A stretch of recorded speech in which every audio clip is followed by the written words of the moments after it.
Gudduraj DJ Gudduraj DJ Gudduraj DJ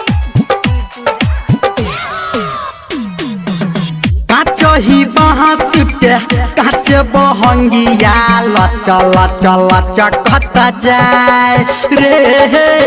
काच ही बाँस के काच बहंगिया लच लच लच कहता जाए बढ़ का भैया बन के कहरिया बहंगी घाटे पहुँचाए हाँ हाँ बढ़ का भैया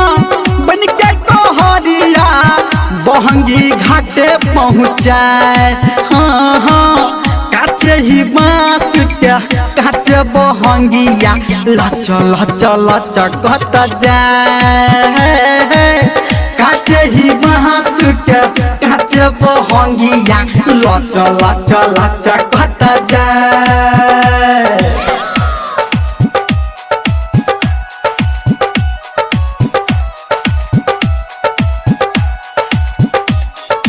डीजे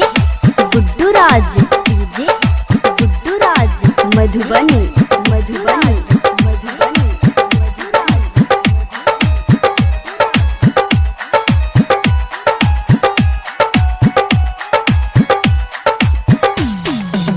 ठेकुआ पूरी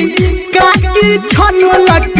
बैठ ओ शादी पे आए बढ़ का बाबा दूधबा के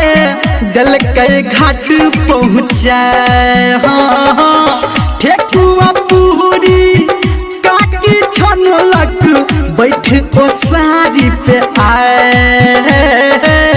बढ़ का दल कई घाट पहुँचाए हाँ हाँ पहिर पियरिया नहकी बहुरिया संगे चल दहुरा उठाए गे काच ही बाँस के काच बहंगिया लच लच लच कहता जाए